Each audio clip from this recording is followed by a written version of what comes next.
Este é o Pode Pensar e esta é a série Arquitetura Cósmica.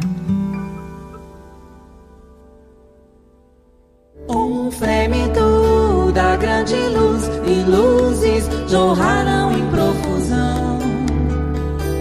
Houve tempo na eternidade, espaço na imensidão.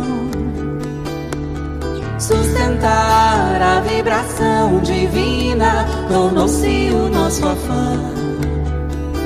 Surgiu a bipolaridade, agora a homem e a mulher. Pensadoras e pensadores, eis que vos trago boas novas de grande alegria. Sejam bem-vindos ao episódio 4 da série Arquitetura Cósmica, com Gilson Freire. Vocês pensam daí que a gente pensa de cá. O homem se ergue na figura de Adão.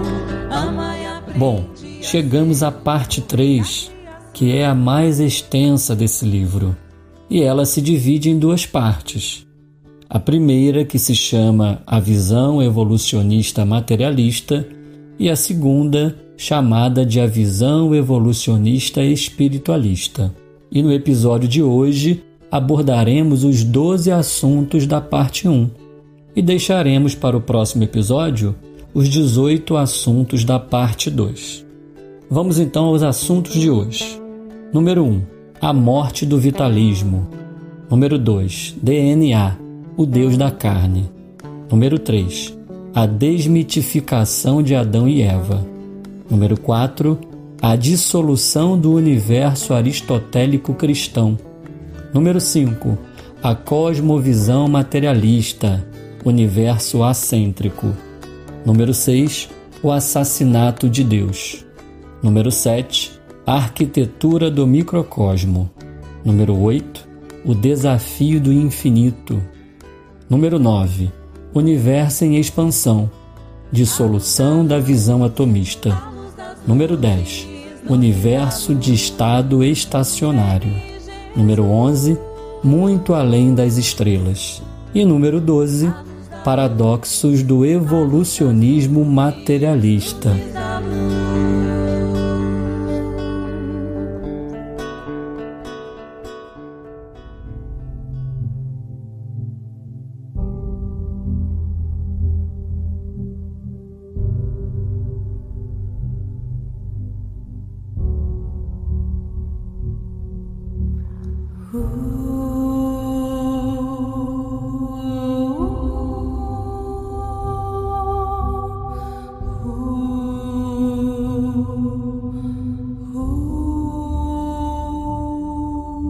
Livro Arquitetura Cósmica, Parte 3, Arquitetura Evolucionista.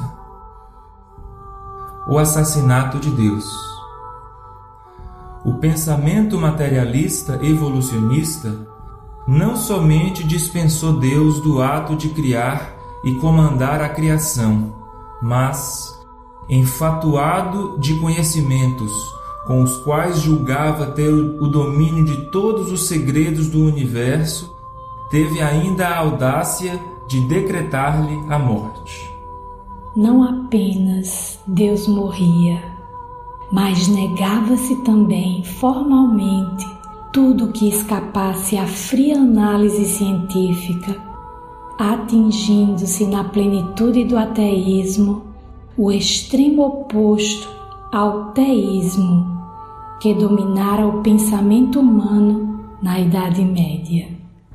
Ordenava o despotismo intelectual, que tudo que fosse imponderável não tinha mais o direito de existir, e reeditando a velha Inquisição, agora com os requintes de torturas mentais, condenava-se então à fogueira da ignorância, o que não podia ter o aval da ciência. Se anteriormente a velha teologia proibira que os astros girassem em torno do Sol, a ciência vedava agora, como por vingança, que o universo orbitasse em torno de Deus. reconhecemos que foi uma imensa luta destituir o antigo geocentrismo e convencer o homem da errônea intenção do antropocentrismo, mas não se justificava a destituição também do teocentrismo, indispensável à compreensão da vida e do universo, pois não se concebe a existência de uma criação sem um centro diretor que a coordene. Enceguecido de ufania, o realismo científico compreendia o edifício cósmico como uma absurda construção acéfala, obra do acaso e do nada, e impunha tal fábula como a única realidade possível de se acreditar. Produzindo extraordinárias máquinas e requintes tecnológicos que enfatuaram o homem de confortos, o materialismo se firmou com enorme êxito no século XX, condenando a pobre alma humana à mais terrível e intolerável orfandade. As sagradas verdades intuitivas da humanidade foram desfiguradas e as grandes interrogações da vida pretensamente soterradas sob o guante do orgulho cientificista, sem compreender a enormidade do desespero que semeava nos arcanos do seu próprio ser.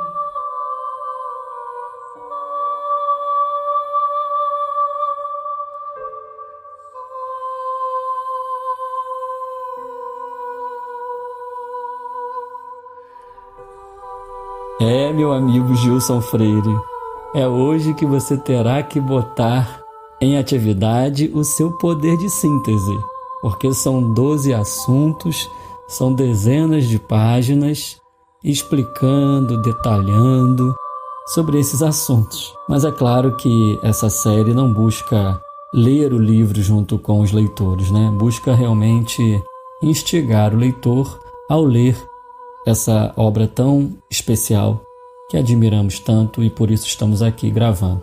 Então dê as suas boas-vindas, meu amigo.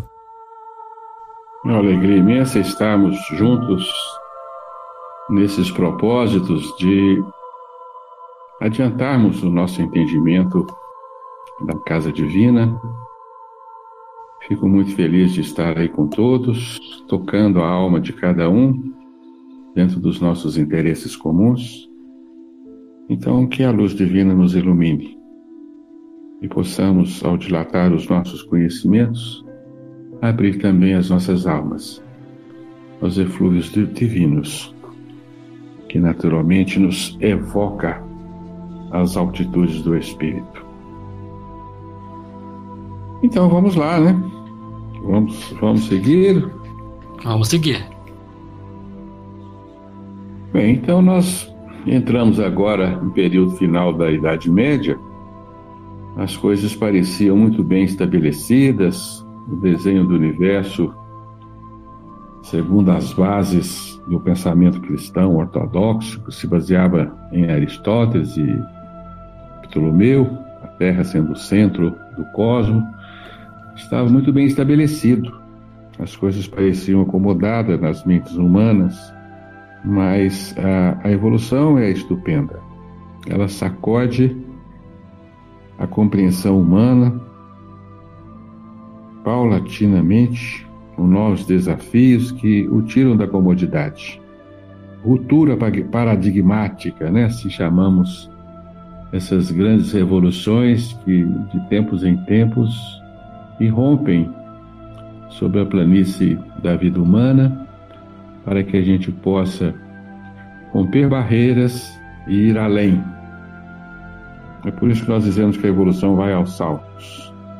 Depois de se acomodar, uma evolução lenta, gradual, vem episódios que sacodem as mentes e pedem às mentes humanas novas compreensões para novos conhecimentos. É extraordinário isso. Então nós vamos assistir no final da Idade Média começo da Era Moderna, século XVI, algumas ideias surgindo que vão revolucionar o conhecimento humano e sepultar também velhos conceitos que já não servem mais. Antigas verdades serão abaladas, de forma que assistiremos nesse período o nascimento da ciência. Então, um dos maiores episódios que vai marcar esse período é exatamente a visão heliocêntrica de Nicolau Copérnico, um astrônomo polonês, que faz algumas aferições dos movimentos dos astros. Vejam bem, nem luneta nem telescópio ele tinha, era mesmo observação olho nu e medições cuidadosas dos movimentos dos astros. Ele chega à conclusão de que as coisas não estavam bem postas no céu e os movimentos dos astros seriam melhor explicados se estivéssemos nós girando ao redor do Sol e não ao contrário. Então ele faz um modelo de universo em que coloca o Sol no centro, a Terra girando ao redor, os planetas conhecidos até então, até Júpiter, girando também ao redor do Sol. Isso vai fazer uma revolução. Ele sabia que mexer com essa estrutura do céu era mexer num vespeiro, né? O vespeiro da igreja, né? A igreja não ia gostar nada disso, né? Então ele escreve um livro da Revolução dos Orbes Celestes, mas ele fica temeroso de lançar essas novas ideias e destruir o que já estava seguramente estabelecido, o modelo aristotélico. Então ele, temeroso, pediu que o seu livro fosse publicado depois da morte dele.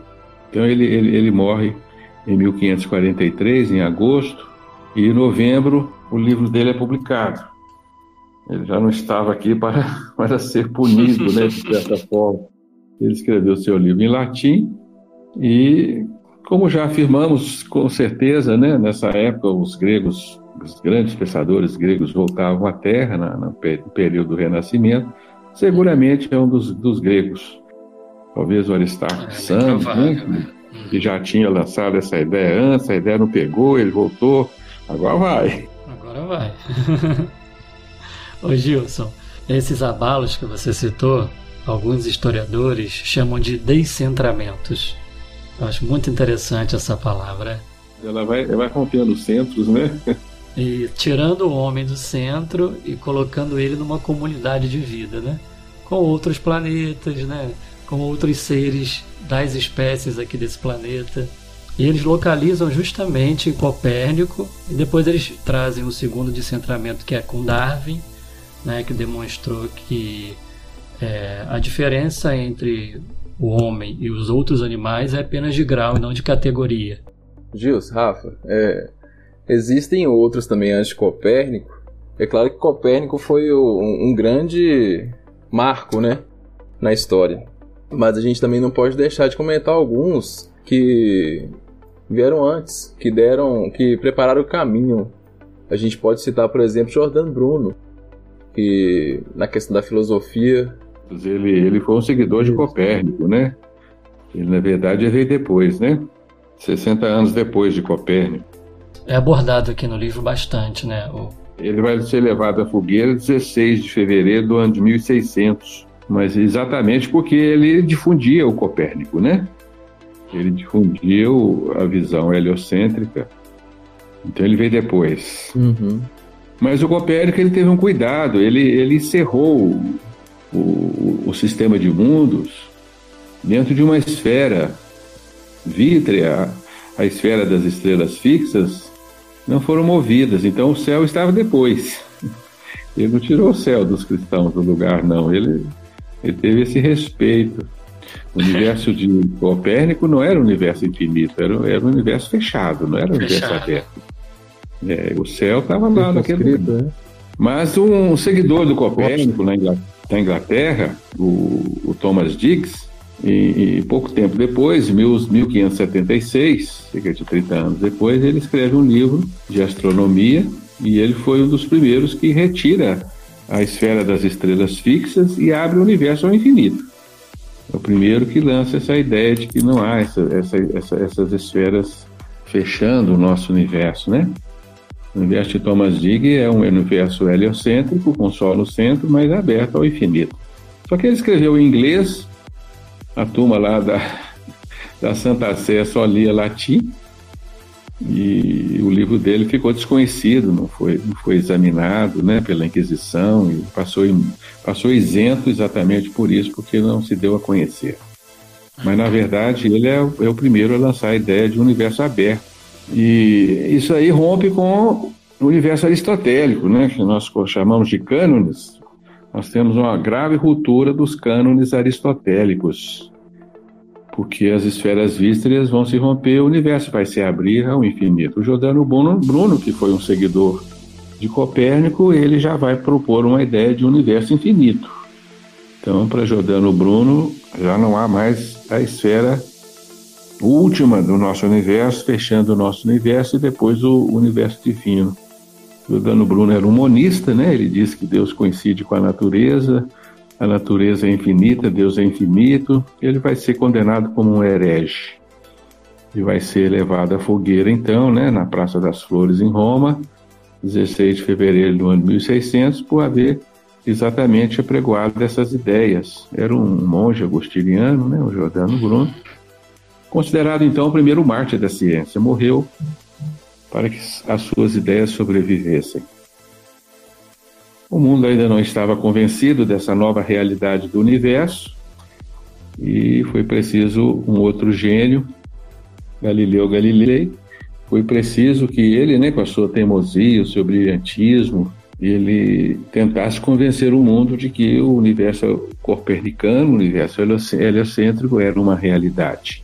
Ele, então, é o primeiro que vai empregar uma luneta, vai examinar os orbes com os olhos, então, telescópicos, e vai fazer aferições muito importantes, né? Vai descobrir, o que ele dizia, irregularidades no céu, porque no universo aristotélico não existia irregularidades no céu. O céu era perfeito, era o mundo divino, só existiriam irregularidades abaixo da esfera da Lua, da esfera lunar para baixo, é que existiam buracos e tudo mais. Então ele se espanta porque ele descobre buracos na Lua, montanhas, mares, né? Ele achou que eram mares, na verdade não eram mares. Ele descobre essas irregularidades, descobre luas circulando Saturno, né? Descobre que Vênus tem fases, como as fases da Lua.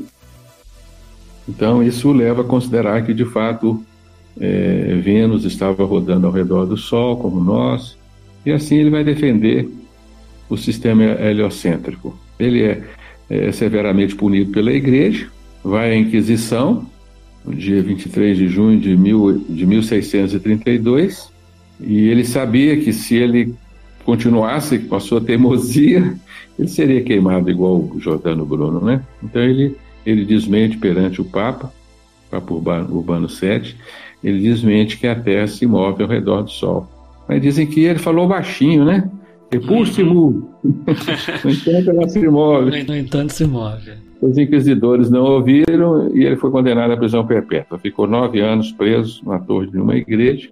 Morre, então, em 1642. Eram duas opções, né, Gilson? Ou nega e fica preso, exilado, né? Ou confirma e vai para a fogueira. Olha só, né? Nos dois, né, a liberdade é restrita, né? O que é o homem na defesa de suas verdades, né? Que ele considera sagradas, né? E nós ainda hoje persistimos nesse grande erro de defender as nossas verdades como sagradas, enquanto que Deus destrói as nossas mais sagradas verdades para semear outras ainda mais preciosas. Nós não sabemos disso, né? Então a gente tem esse misoneísmo de não querer mudar o que para nós está correto. Mas grandes espíritos reencarnam logo a seguir, já aí na beirada do século XVII, do século XVIII, né? Final do século XVII, nós vamos ter aí a presença do Descartes, do Laplace na França, né? E do Newton, do grande Newton, pai da física. Esse sim vai estabelecer uma nova visão de universo, vai romper definitivamente as esferas vítreas, vai abrir o universo ao infinito, vai determinar que as leis que regem os corpos celestes são as mesmas leis que imperam na Terra. Então dizem que ele vai unir o céu e a Terra.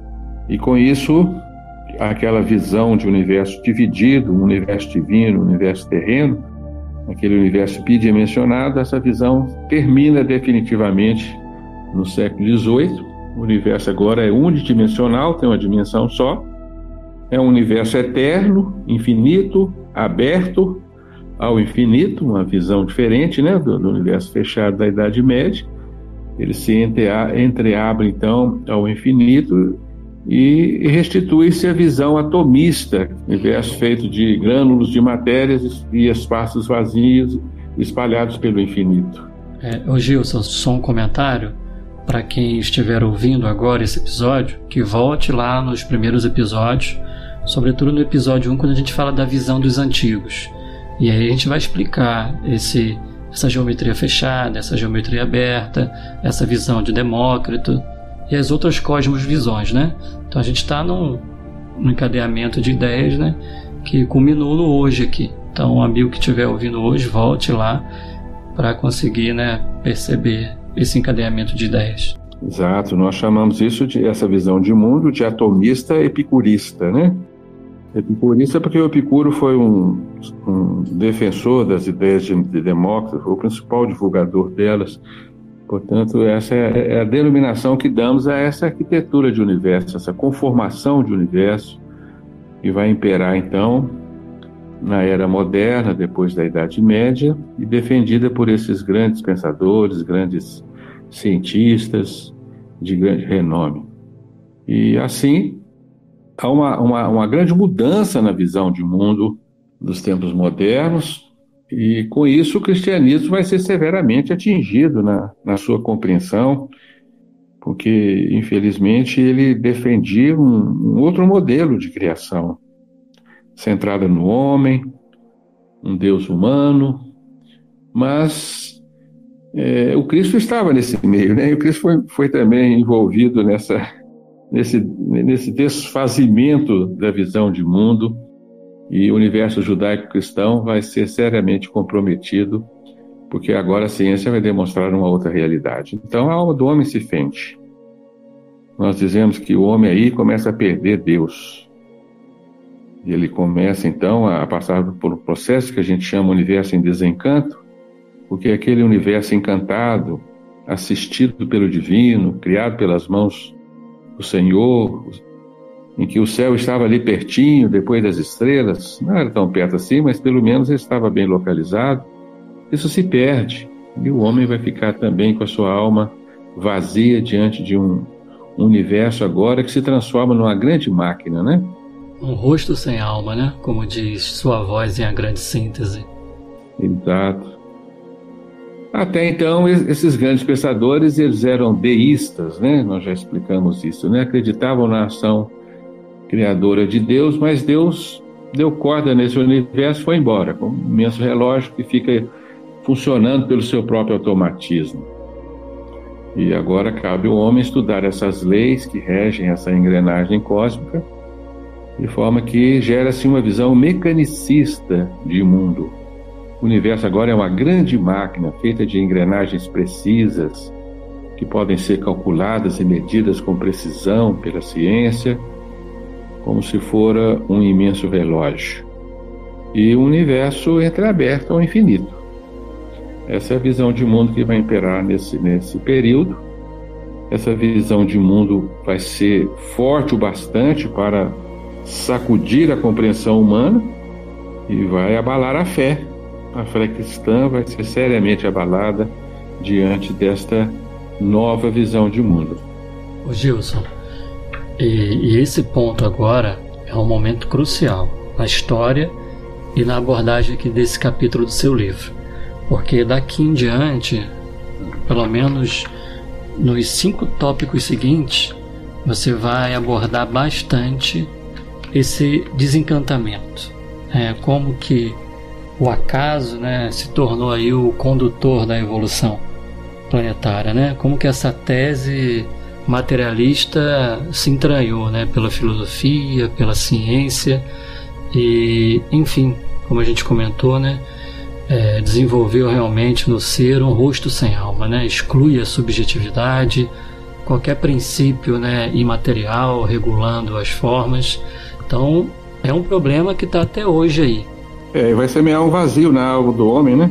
Materialismo. A matéria torna-se a grande realidade do universo e o homem vai se tornar filho nada mais que da matéria. Mas você considera, Gilson, que, claro que, né, no avanço da nossa história, a gente tem a tese, a antítese para gerar a síntese, que apesar de ter ocorrido assim, estar ocorrendo assim, isso foi uma resposta também do mau uso que fizemos da religião, né, na nossa história.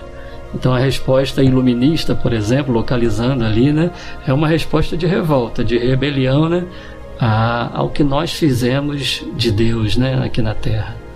Então a história, né, como esse movimento cíclico vem trazendo esses retornos, e daí a gente vai sair para uma fase melhor, para uma síntese dessas duas partes, né? Exatamente.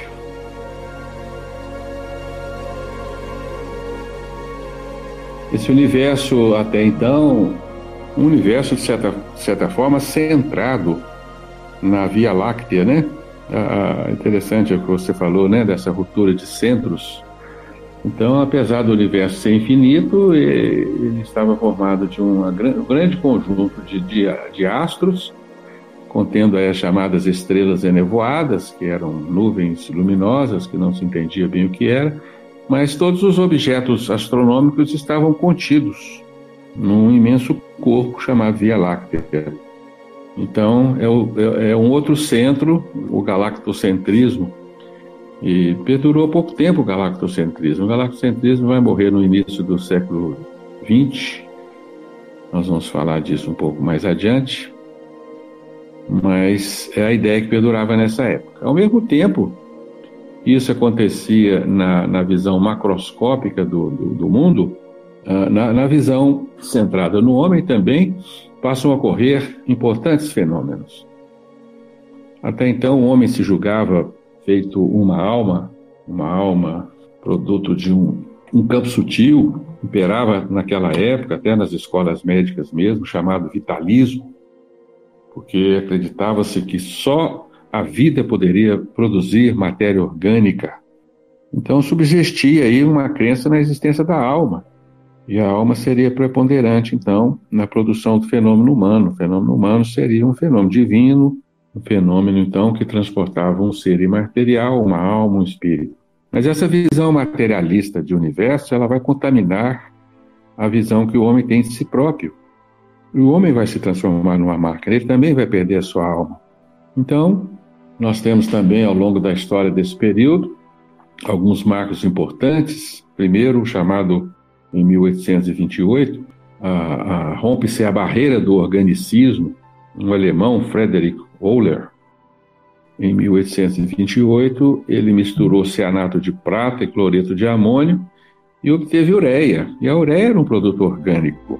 Então aquilo assustou o mundo, mas como? Como é que se pode produzir uma substância orgânica a partir de substâncias inorgânicas?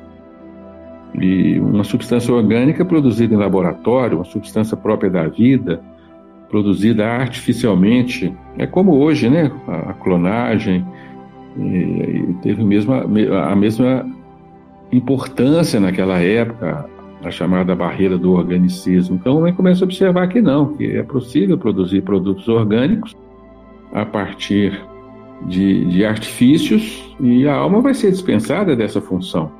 A vida vai ser entendida como um processo mecânico. Na escola de Montpellier, o famoso Claude Bernard, o pai da fisiologia médica, em 1842, depois de pesquisar o fenômeno da vida em animais, secar animais vivos, animais mortos, procurando pela alma, ele não encontra a alma.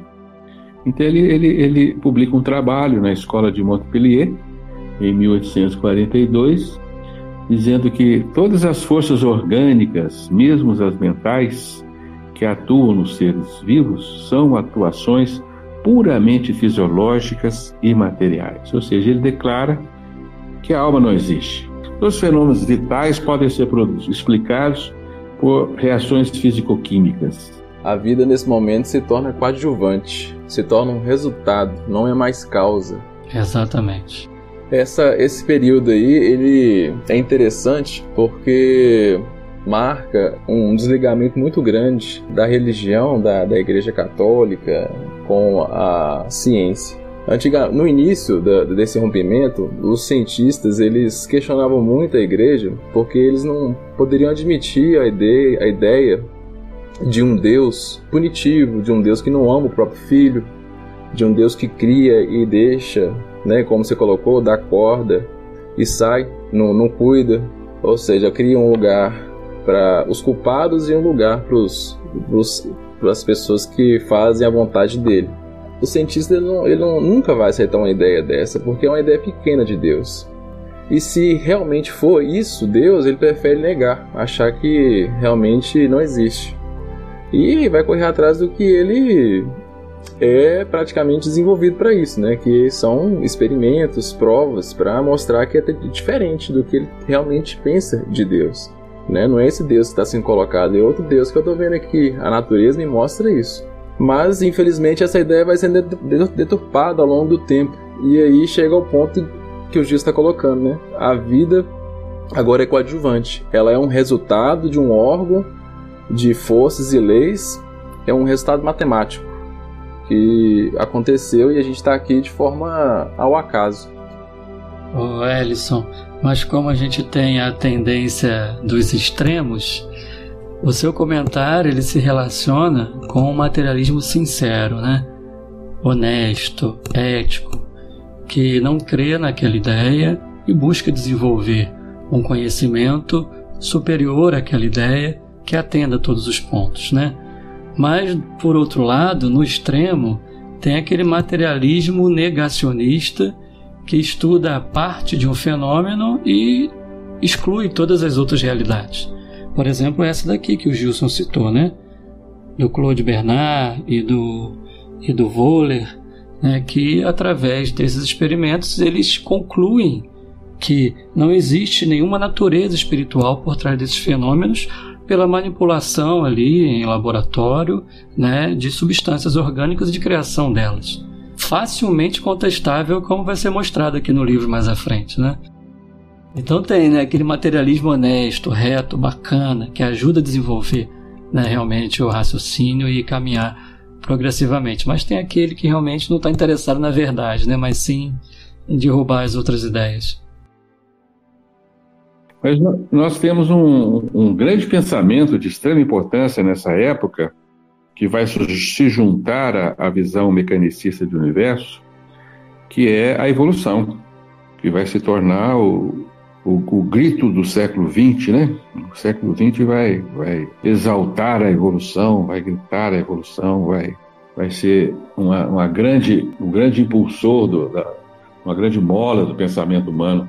E quem grita essa palavra é Charles Darwin, no caso, né? Em 1859, né? A Origem das Espécies, ele lança a ideia.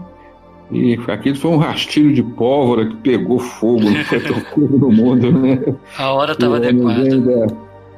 O homem vem da evolução dos macacos, dos primatas, não é mais uma criação divina, não é filho de Adão e Eva, e foi um quiprocó, né? Então, a nova palavra de ordem do século XX foi lançada, então, no finalzinho do século XIX, evolução. O homem agora é filho da evolução. A evolução é a grande mola, a evolução é a orientadora, a evolução é a criadora da vida e da complexidade da vida. Se tornou um verdadeiro Deus a evolução. Porque a ciência chega a proferir o nome evolução como se fosse um ser, né? Por exemplo, a evolução criou o olho humano, a evolução desenvolveu o nosso cérebro, desenvolveu o nosso cérebro, né? E a evolução vai estabelecer agora todos os subsídios anatômicos para as vidas dos seres, vai criar asas para os pássaros, né? Vai dotar os pássaros de uma aerodinâmica perfeita para voar, e assim sucessivamente. Então essa grande ideia vai criar uma nova visão de mundo, que é a visão evolucionista. O universo é uma estrutura agora subordinada à evolução. Bastou pouco para que os homens entendessem que não só os seres vivos estavam em evolução, mas o próprio universo. Então agora temos um universo que está evoluindo ao longo do tempo, criando complexidades cada vez maiores, acomodando as coisas, tornando as coisas mais ordenadas e mais perfeitas, por simples obra do acaso.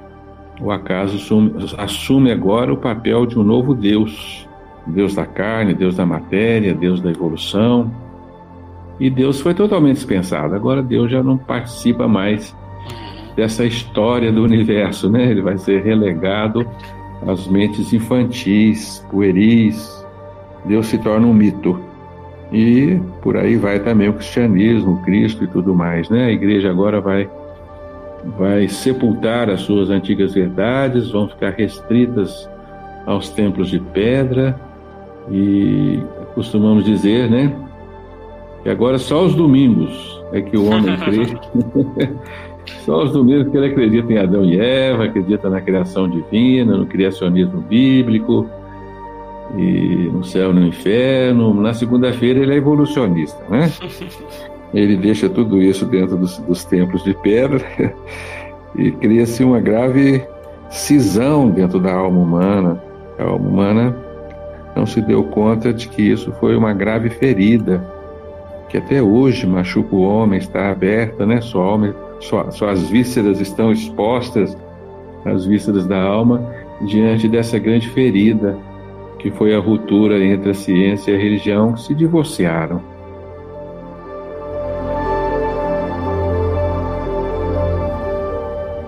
Rafa, Gilson, Darwin acreditava em Deus.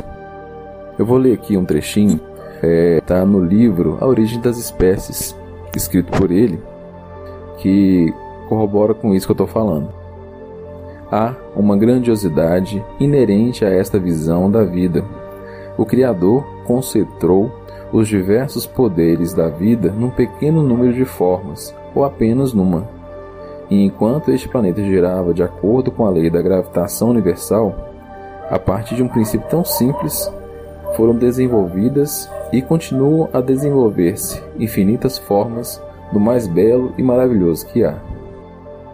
Então, nessa fala de Charles Darwin, nós vemos a presença do Criador em sua teoria, sendo ele o idealizador das formas existentes em nosso planeta. A classificação de materialista e ateu não cabe a Darwin. Talvez poderíamos atribuir a classificação de agnóstico. Nós vamos encontrar uma carta de sua autoria, pouco antes dele morrer, onde ele colocava que não acreditava na Bíblia e também não acreditava em Jesus como sendo enviado de Deus. Talvez essa fala dele atribuiu o caráter, a classificação de materialista e ateu. Mas a gente sabe que uma coisa não remete à outra. A fala dele é bem explícita, de um rompimento em relação à igreja da época. E isso não tira o mérito deles acreditar ou não em Deus. A gente vai ter alguns relatos históricos dele sendo ridicularizado pela crença em Deus. Tem um fato histórico de alguns marinheiros criticando pelo fato dele acreditar em Deus e sendo cientista, né? Isso corrobora com a visão da época de que uma coisa não se misturava com a outra. E ele não via essa divergência.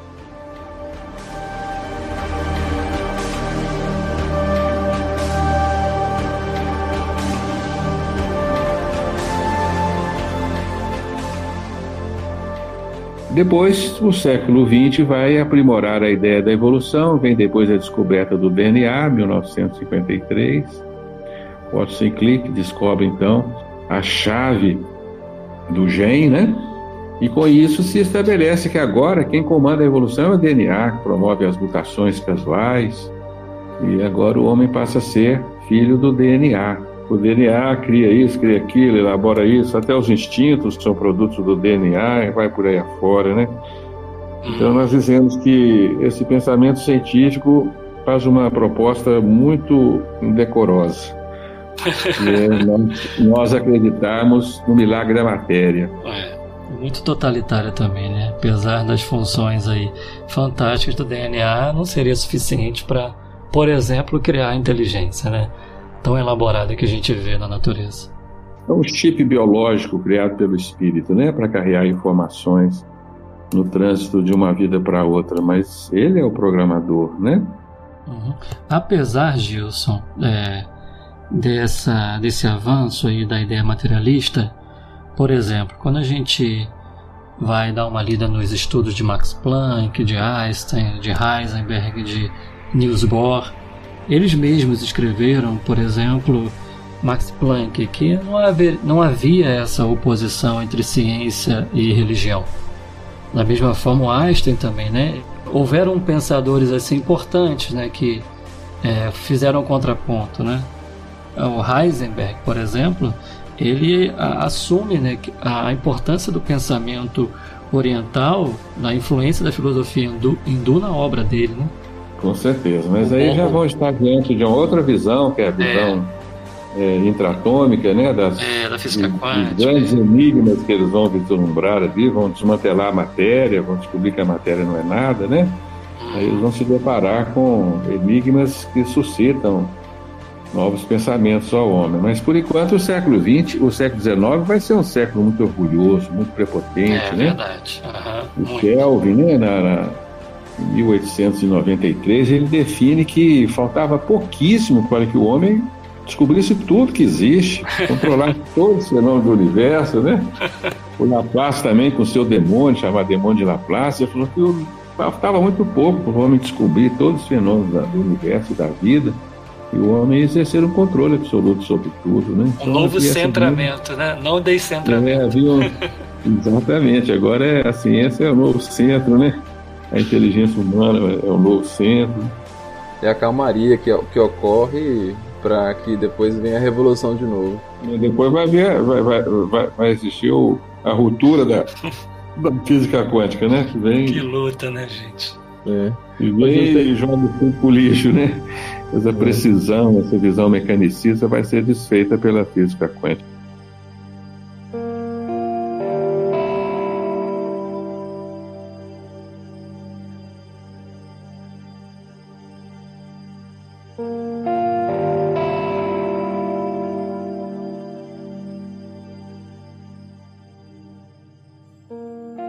Em 1953, o pesquisador norte-americano Miller, ele faz um experimento bastante convincente para estudar o nascimento da vida, né? Ele mistura numa ampola, põe lá uma água marinha, como se fossem os mares primitivos, aquece esse mar, como os mares primitivos aquecidos, né? E ali ele lança oxigênio, hidrogênio, moléculas de água, de vapor d'água, moléculas de gás carbono, moléculas de amônio, que compõem a atmosfera, né?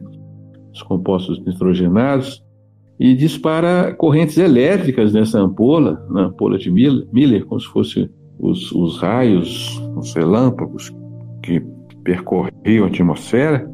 E desse processo ele descobre que essa água se enriquece com moléculas orgânicas, moléculas de aminoácidos primitivos, né, feitos então de junção de carbono, hidrogênio, oxigênio e nitrogênio, né, essas moléculas são moléculas precursoras da vida primitiva, de forma que ele declara ao mundo que descobriu a origem da vida. A origem da vida agora é um processo inteiramente casual de um encontro de moléculas. Essas moléculas se encontraram e elas vão participar do processo da seleção natural e vão terminar resultando numa complexidade tal que gera uma vida.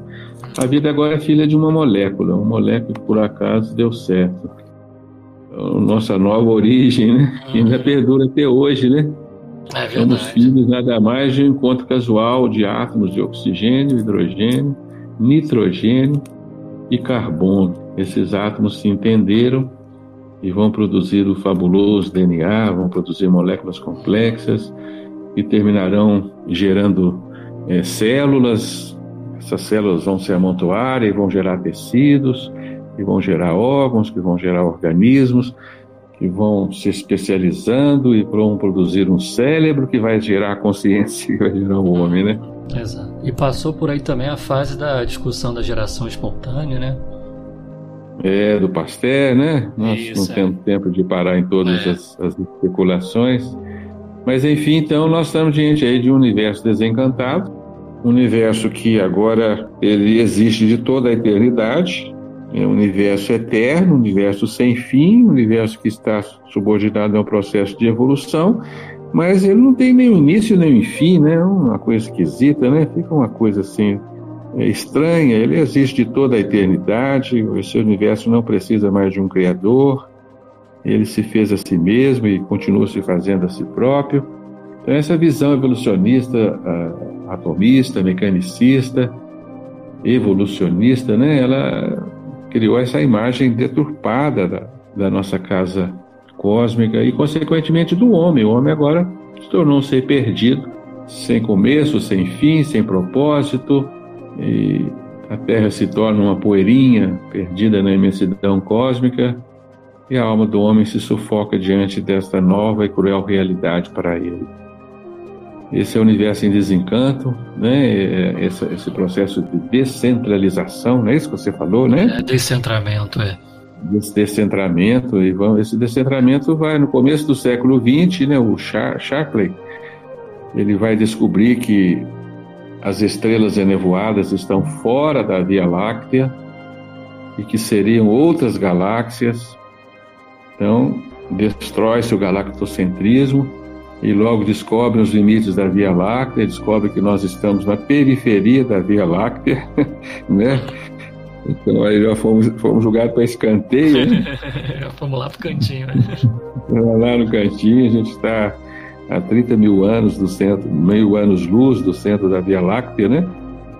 Enquanto que a Via Láctea tem 50 mil anos-luz de raio, então nós já estamos quase que na periferia da Via Láctea, totalmente desfocados de qualquer centro, né? Perdemos o pedestal, agora... Verdade. É um grande descentramento esse, né? Exatamente, né? É muito interessante esses abalos da nossa história, né? Claro que a gente não recorda bem, mas se vivemos essas épocas, né? Eu gostaria de relembrar, né, como deveria ter sido, né, esses abalos, assim, como que isso mexia com os contornos sociais, políticos, a nossa vida interior mesmo, né? A ética, a moral, Esse homem agora não deve obediência a nenhum criador, ele faz a vida o que quer. Há uma revolução aí, né? Uma revolução moral muito importante. O homem deixa de temer as travas da religião, ele não tem mais medo do inferno, acabou o inferno, né? Acabou o céu, acabou o inferno, ele não tem mais nenhuma trava para o seu comportamento. Então... Puxando, Gil, sua conversa para minha área aqui, esse período desse recrudescimento de um materialismo que desencantou realmente, ele foi muito prejudicial para a relação do homem com o mundo natural, do homem com os animais. Quando nós falamos aqui, você citou o reducionismo, o mecanicismo de René Descartes, por exemplo, que era um vivisecador, né? Ele abria os animais e os estudava, as suas partes ali constituintes. Ele desenvolveu a teoria do animal-máquina, por exemplo. O animal era uma máquina, não sentia, não tinha nenhuma senciência, né? E isso também afetou profundamente a relação do homem com os outros animais, com a vida dos outros, né? Isso reflete até hoje. Então, como que essas visões de mundo, elas afetam a ética, a moral, né? A sociedade, realmente, né? A gente está até hoje tentando consertar esse problema do distanciamento do homem com o mundo natural, em virtude dessas concepções. Então são reflexos de várias ordens, né? Não tem mais pai, né? Esse mundo, então. Não tem dono, perdeu o dono, né? Deus já não é dono desse mundo, você faz ele o que quer. A gente não está aqui tecendo uma crítica destrutiva a esses pensadores, que eles foram muito importantes, né? Mas nesse aspecto pontual aqui, que eu citei dos animais, da natureza... estavam corretos, mas limitados e acabaram gerando uma distorção na nossa forma de enxergar a realidade, né? Em alguns pontos foram muito benéficos, mas em outros, né? Assim como nós hoje, né? Exatamente. Mas nós vamos ter aí depois, não vai dar para a gente conversar sobre isso, né? O século XX vai trazer muita novidade na visão de mundo. O pensamento de Einstein, com a relatividade, a mecânica quântica, desmantelando o interior do átomo. serão muito importantes para colocar novos parâmetros nessa visão de mundo. Nós vamos ter que falar isso mais adiante, que não vai ser possível hoje. É verdade. Encantadora fase, né? Essa fase é encantadora. A gente olha para trás hoje já e creio que daqui a algumas décadas a gente vai olhar para esse tempo que passou e vai admirar. Porque realmente é encantadora essa nova fase aí da mecânica quântica, né? Dessa desmaterialização da matéria, as concepções do David Bohm, né? Da teoria da totalidade indivisa. Isso é tudo muito bonito, muito impactante mesmo. É muito bacana isso, né? É interessante estudarmos a história sob essa perspectiva, né? Agora que nós temos um pouquinho mais de clareza, a gente lança o olhar por essa retaguarda e consegue divisar melhor, né, os caminhos tortuosos que o homem vem percorrendo para chegar à realidade.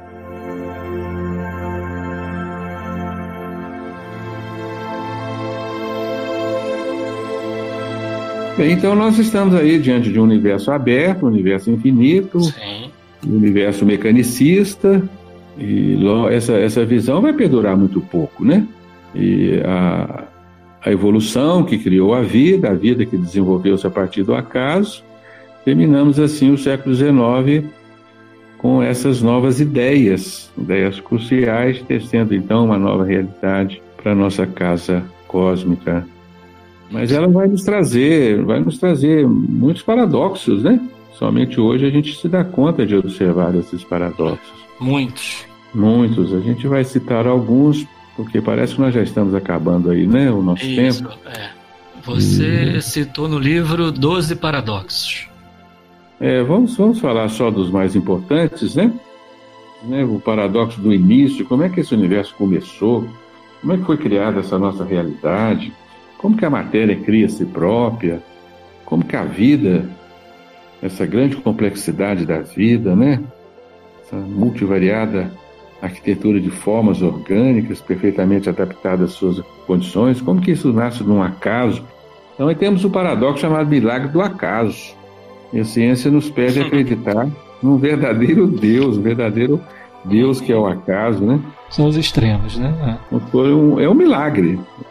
É como você colocar um monte de peças de material de construção num terreno vazio, você joga lá ferros, né?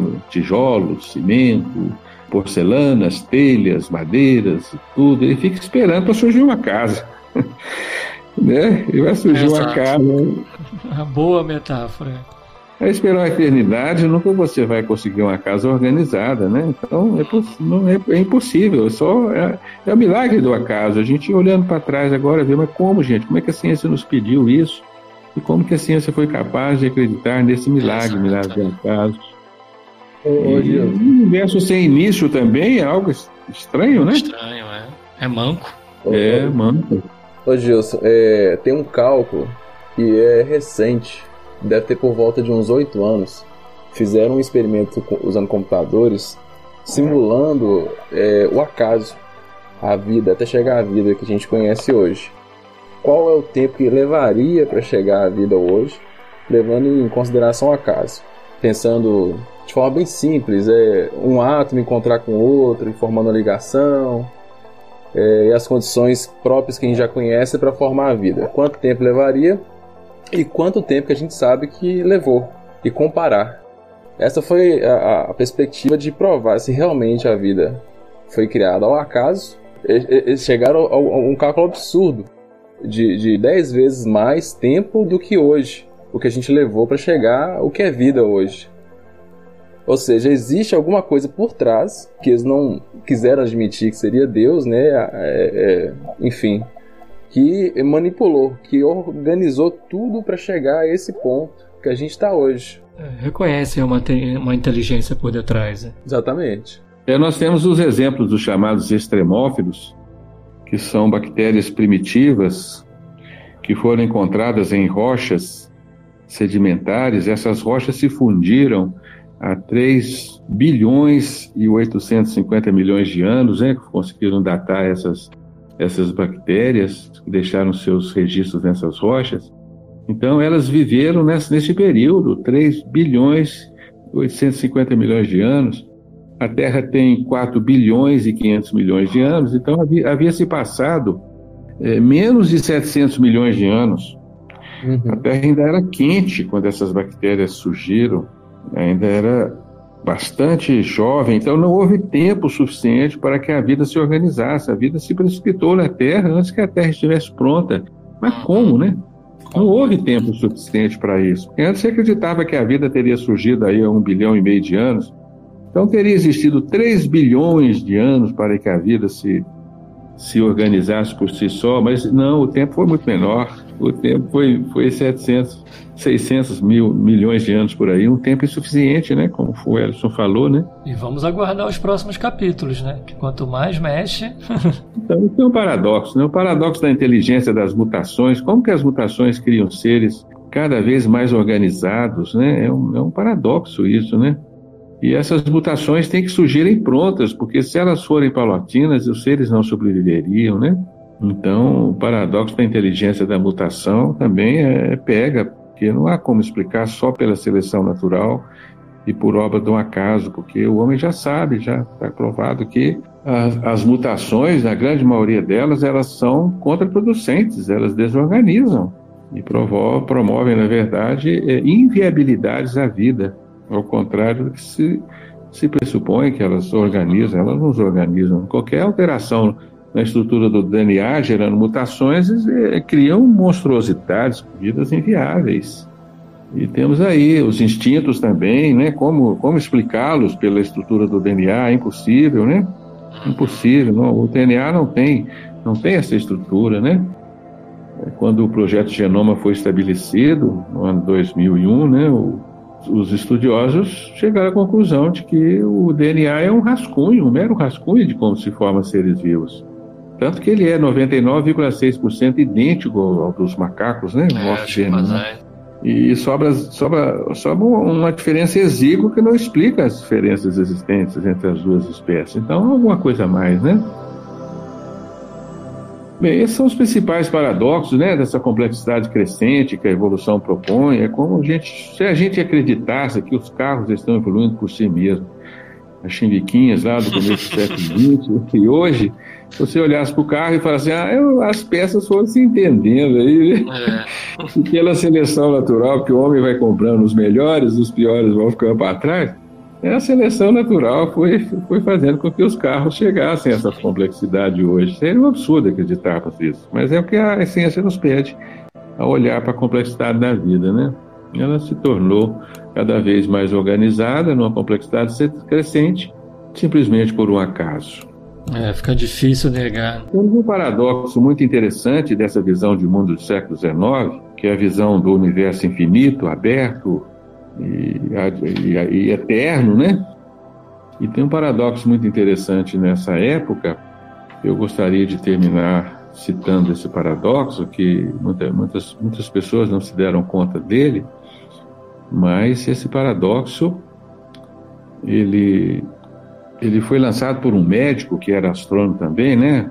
O Olbers, em 1826. Ele era um alemão. E esse paradoxo já havia, na verdade, sido anunciado por Kepler, por Halley. Eles já haviam prenunciado mais ou menos esse paradoxo, que é o chamado paradoxo da noite escura, ou paradoxo de Olbers. E para que a gente entenda esse paradoxo, nós vamos imaginarmos-nos no meio de uma grande multidão de pessoas. Vamos imaginar que nós estamos numa praça sem limites, uma praça que se estende ao infinito. E ela está cheia de pessoas não propriamente uma perto da outra, mas tem um número infinito de pessoas ao nosso redor. E nós estamos ali olhando ao nosso derredor um grupo ilimitado de pessoas numa planície infinita. Por mais distante que uma pessoa esteja da outra, mais atrás existirão outras pessoas, e outras, e outras, e outras, e outras. Ou seja, como as pessoas são infinitas ao seu redor, você não vai enxergar absolutamente nada ao seu redor, a não ser pessoas. Elas estão ao infinito, então não existirá espaço entre duas pessoas. Serão preenchidas por outras, por outras, por outras. Então, quanto mais distante você conseguir olhar, mais pessoas você vai enxergar e menos espaço entre elas. Da mesma forma, se você estiver numa floresta infinita, você não vai enxergar nenhum espaço entre uma árvore e outra, porque por mais distante que você olhe, você vai enxergar mais árvores, mais árvores, mais árvores.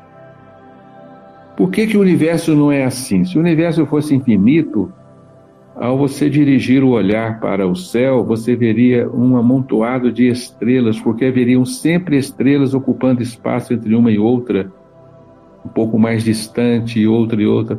Então, o céu seria totalmente iluminado por estrelas, não seria escuro. Seria branco, né? Vamos dizer assim, né? Por isso é chamado paradoxo da noite escura, porque o universo é exatamente o contrário. Quanto mais distante você olha, com mais vazio você se depara.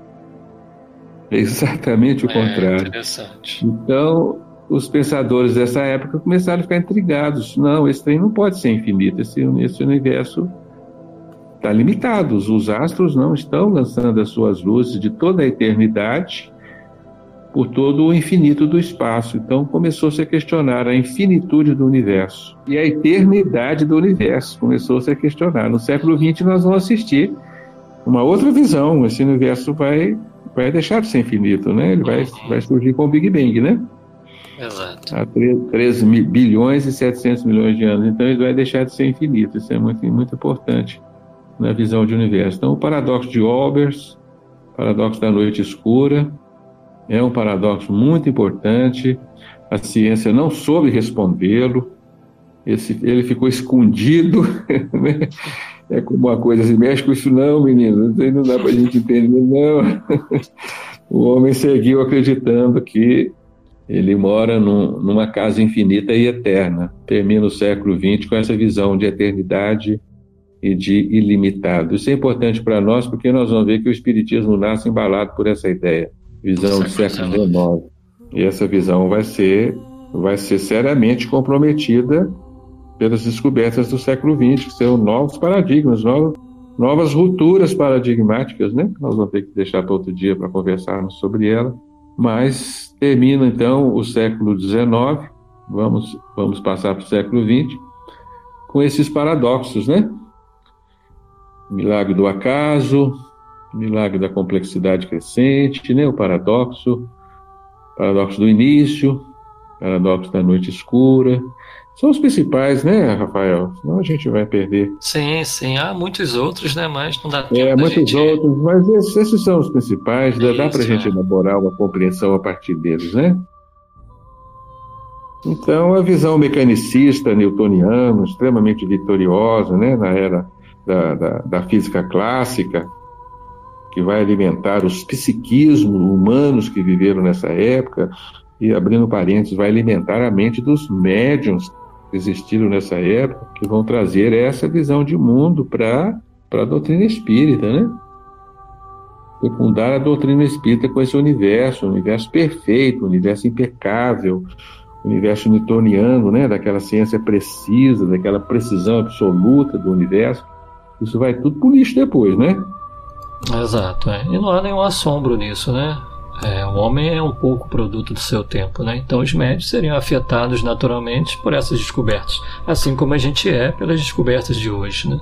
Não deveria haver, né, um assombro sobre isso.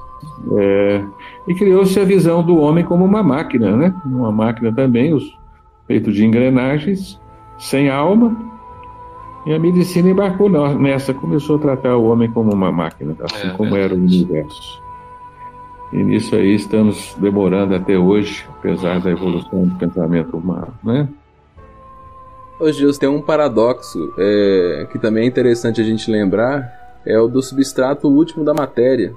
Esse paradoxo vai dar o nascimento ao que a gente hoje conhece como física quântica, química quântica, enfim, né? Com de Broglie, Planck, Einstein. Esses paradoxos são importantíssimos para nós, porque é através deles que a gente continua crescendo. Isso mesmo, Edson. Esse aí é o propósito, né? Desses desafios que a vida lança paulatinamente ao homem. E assim nós vamos caminhando. É isso, Rafa. Essa é a síntese que eu faria desses capítulos.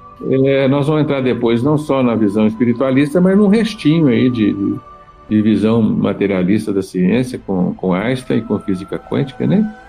Então, maravilha, meus amigos. Uma síntese muito boa dessa parte 3, da parte evolucionista materialista, e deixamos aí para o próximo episódio a conversa ainda mais um pouquinho sobre isso, entrando mais profundamente no século XX, e para que a gente também entre depois na concepção evolucionista espiritualista.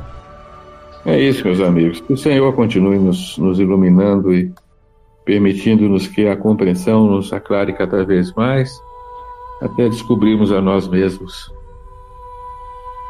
Então a gente agradece aos pensadores, às pensadoras que nos ouviram, e fica o convite para nos acompanharem nos próximos episódios.